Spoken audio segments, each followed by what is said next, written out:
Hai semuanya, bertemu lagi bareng Mihu di sini. Oh iya, kali ini Mihu akan membawakan alur cerita Donghua yang berjudul Wudong Qiankun. Mihu mengingatkan sekali lagi ya bahwa konten ini full spoiler. Tanpa lama-lama lagi, yuk langsung aja kita masuk ke isi ceritanya. Melanjutkan dari kisah sebelumnya.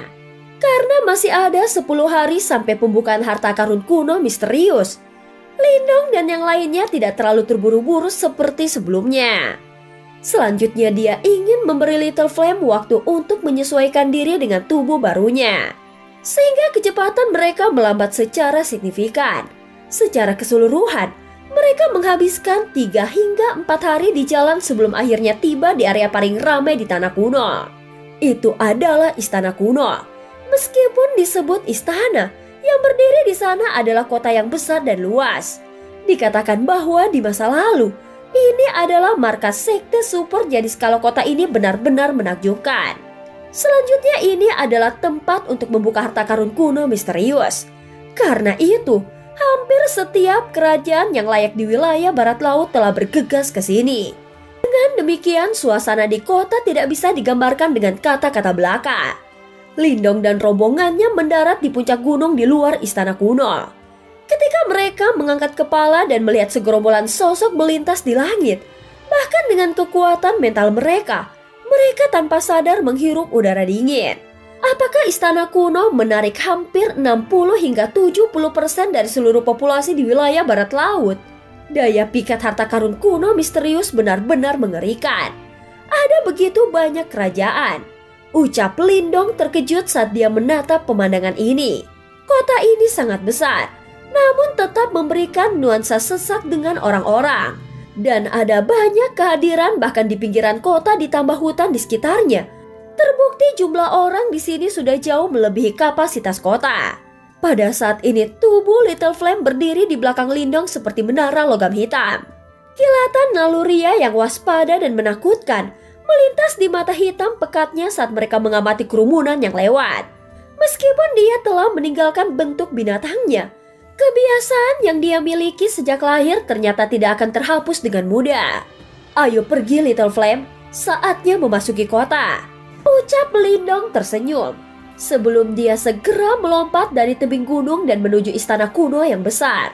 Di belakang Lindong, Little Flame menganggukkan kepalanya saat dia dengan cepat mengikuti di belakang. Selama beberapa hari terakhir, dia sudah mulai mengolah transformasi Dewa Iblis Surgawi yang telah diberikan Shadow kepadanya. Oleh karena itu, dia secara bertahap memperoleh peningkatan penguasaan atas tubuhnya dan langkah kakinya sangat tepat. Setiap langkah memiliki jarak yang sama dan dia tidak pernah lebih dari 10 kaki dari Lindong.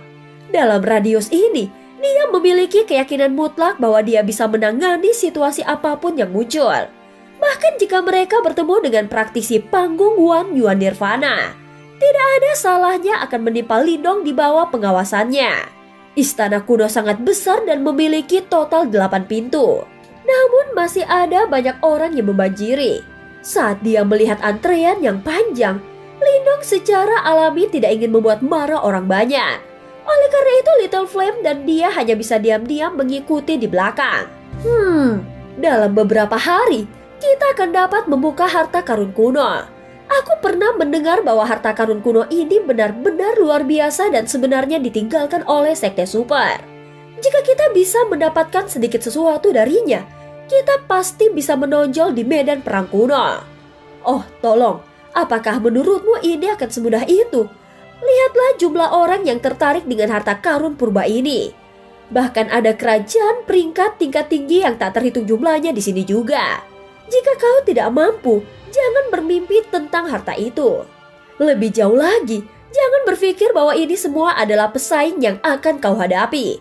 Siapa tahu ada orang lain yang bersembunyi di kegelapan. Mengabaikan diri kita sendiri, bahkan mungkin kekaisaran yang kuat seperti kekaisaran tebing iblis dan kekaisaran prasejarah yang juga telah memperoleh kunci kuno misterius, tidak akan berani menjamin bahwa mereka akan kembali dengan hasil penuh. Sementara Lindong diam-diam berdiri dalam antrian, dia mengerutkan alisnya ketika dia mendengar pembicaraan kosong di sekitarnya. Sepertinya perjalanan ke harta karun kuno misterius ini akan menjadi perjalanan yang sulit. Saat ini 3 kerajaan yang memiliki kunci kuno misterius. Kekaisaran Tebing Iblis, Kekaisaran Prasejarah, dan Kekaisaran Lembah Kematian. Dan mereka juga telah tiba di istana kuno. Namun dikatakan bahwa individu yang memiliki kunci terakhir Lindong belum muncul. Aku ingin tahu apakah anak itu akan berani muncul. Pernahkah kau melihat poster di dinding? Kekaisaran Tebing Iblis telah meningkatkan karunia di kepalanya menjadi 1 juta pil nirvana. Selanjutnya dia memiliki kunci kuno misterius. Dia pasti akan berada dalam situasi yang mengerikan begitu dia menunjukkan wajahnya. Orang itu benar-benar malang. Seperti kata pepatah, orang yang tidak bersalah akan mendapatkan masalah karena kekayaannya. Karena dia berani merebut kunci kuno misterius tanpa dukungan dari kerajaan tingkat tinggi. Bukankah dia mencari kematian?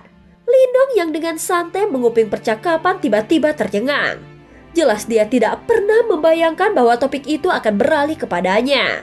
Segera dia sedikit menyipitkan matanya saat dia melihat ke arah tembok kota. Benar saja, dia melihat memang ada poster bounty di sana, apalagi ada foto dirinya. 1 juta pil nirvana. Sepertinya Kekaisaran Tebing Iblis benar-benar memilikinya untukmu. Ketika Lindong melihat hadiah yang ditawarkan, bibirnya dengan lembut melengkung saat dia bergumam pada dirinya sendiri. Sementara Lindong bergumam pada dirinya sendiri, suasana di sekitarnya tiba-tiba membeku. Segera semua obrolan di sekitarnya menghilang secara misterius. Sebelum Lindong merasa beberapa orang menoleh untuk menatapnya. Segera ekspresi mereka berubah dari kaget menjadi kegembiraan. Sepertinya kita telah dikenali. Ucap Lindong membelai wajahnya dan bergumam pada dirinya sendiri sementara semua orang perlahan menjauhkan diri. Lindong membelai wajahnya dan bergumam pada dirinya sendiri. Sementara semua orang perlahan menjauhkan dirinya. Orang itu adalah Lindong. Di tengah penampilan hiruk-pikuk, suara terkejut tiba-tiba terdengar. Segera beberapa pasang mata di luar tembok kota menjadi sangat panas. Ambil anak itu dan kita bisa mendapatkan 1 juta pil nirvana ditambah kunci kuno misterius. Beberapa geraman dalam yang dipenuhi dengan keserakahan terdengar. Lindong mengerutkan alisnya saat dia melihat. Sepertinya Kekaisaran Tebing Iblis benar-benar telah menyebabkan banyak masalah baginya. Saat orang banyak berdesakan, sekelompok pria akhirnya berjalan keluar sebelum mereka menatap Lindong dengan dingin. Itu adalah orang-orang dari Kekaisaran Gurun, sebuah kerajaan peringkat tinggi. Dikatakan bahwa kepala mereka telah maju ke tahap nirvana dan cukup kuat. Saat kelompok pria itu berjalan keluar, sebuah paduan suara terdengar di antara kerumunan. Sepertinya apa yang disebut Kekaisaran Gurun ini cukup terkenal. Lindong, aku tidak perlu menangkapmu untuk pil nirvana. Selama kau menyerahkan kunci kuno misterius, aku akan membiarkanmu untuk pergi. Bagaimana? Ucap praktisi panggung nirvana dari Kekaisaran Gurun menatap Lindong sebelum dia mengulurkan telapak tangannya dan berkata, "Setelah kita berbicara, beberapa lusinan pria di belakangnya segera memasangkan ekspresi mengancam. Sementara itu gelombang kejut Yuan Power yang tangguh keluar dari tubuh mereka dengan tujuan untuk mengintimidasi tubuh Lindong. Lindong memiliki ekspresi yang sedikit aneh saat dia melirik sekelompok pria itu. Sebelum dia menggelengkan kepalanya tanpa daya, setelah itu dia memilih untuk mengabaikan mereka saat dia langsung menuju ke arah kota. Ketika mereka melihat Lindong benar-benar mengabaikan mereka, mata praktisi Kekaisaran Gurun panggung nirvana langsung berubah sedingin es. Kilatan berbisa melintas di matanya. Sebelum dia melapisi tinjunya dengan kekuatan Yuan yang kuat dan meninju ke arah Lindong. Namun dalam menghadapi serangan yang begitu kuat, langkah kaki Lindong tidak terganggu sama sekali. Saat dia bangun dengan lembut melambaikan tangan-tangannya, tamparan keras tiba-tiba terdengar di luar kota. Begitu tamparan itu terdengar, cetakan telapak tangan berwarna merah darah segera muncul di wajah praktisi panggung nirvana. Seketika kekuatan yang kuat menyelimutinya saat dia memuntahkan seteguk darah segar. Pintu masuk kota yang kacau langsung menjadi sunyi. Saat orang banyak menatap sosok yang menyedihkan dari praktisi panggung nirvana yang setengah mati tergeletak di tanah. Semua orang diam-diam menghirup udara dingin. Sebagian besar dari mereka akhirnya mendapatkan kembali akalnya setelah sementara diliputi oleh hadiah besar. Bagaimanapun pria yang berdiri di depan mereka telah berhasil melarikan diri dari siswan dari kekaisaran tebing iblis.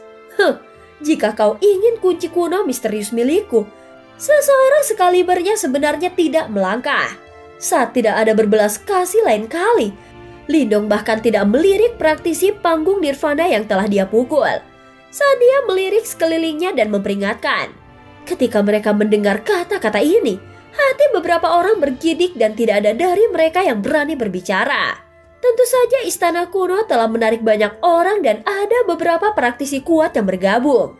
Oleh karena itu beberapa pandangan kabur diam-diam diserahkan ke Lindong. Sepertinya banyak dari mereka yang penasaran ingin mengetahui lebih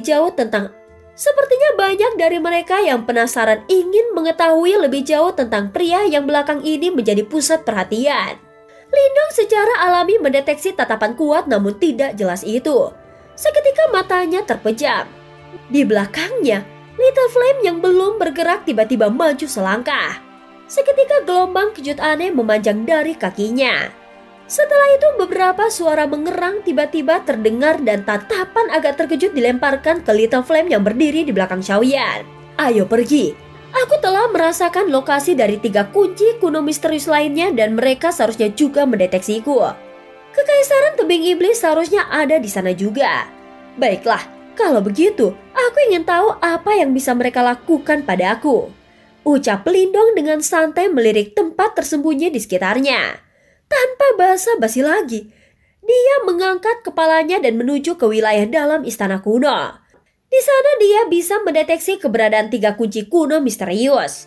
Saat kata-kata itu terdengar, Lindong melebarkan langkahnya saat dia langsung berjalan ke kota dan menuju ke lokasi 3 kunci kuno misterius lainnya.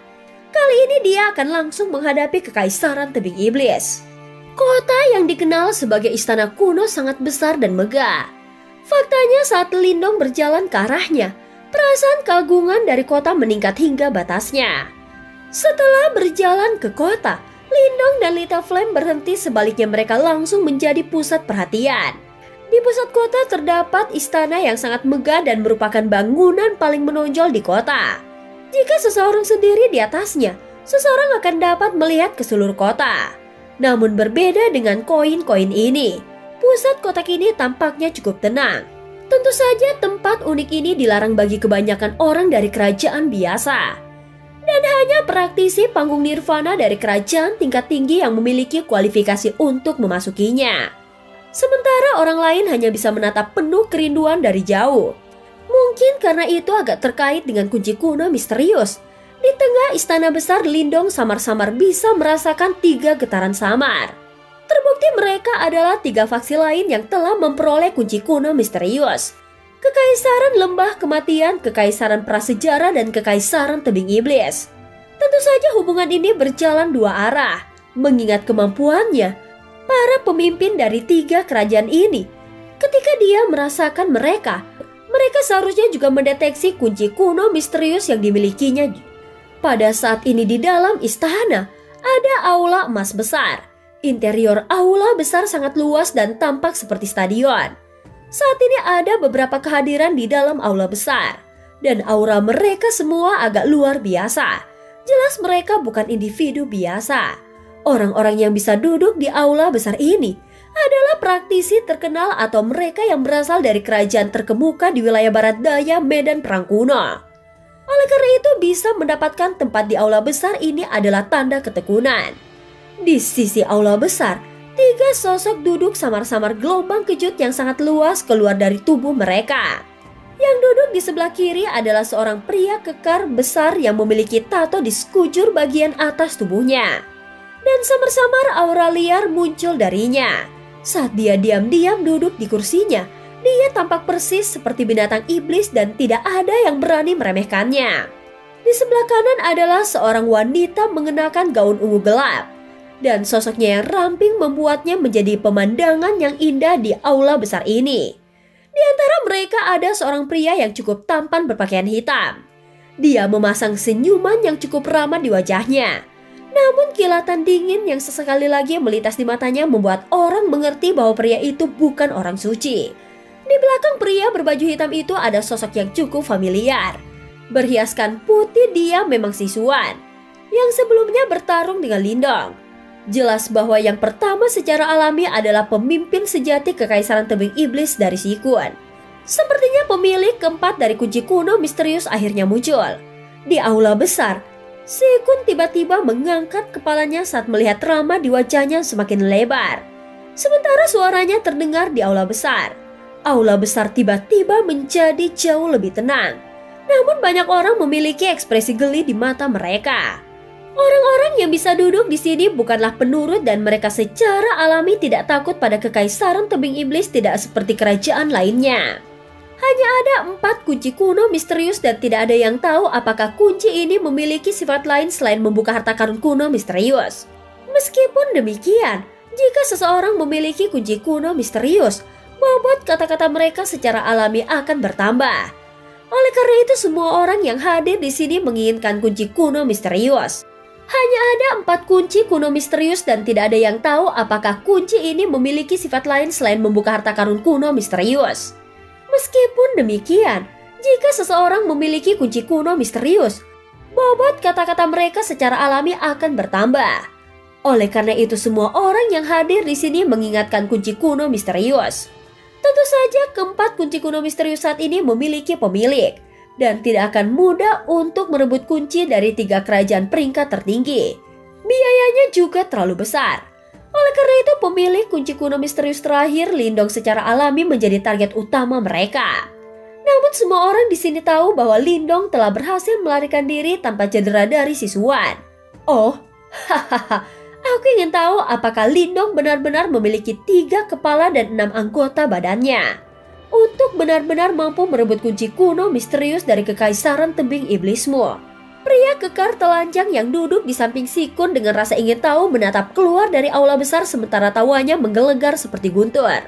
Hahaha, kau pantas mendapatkannya.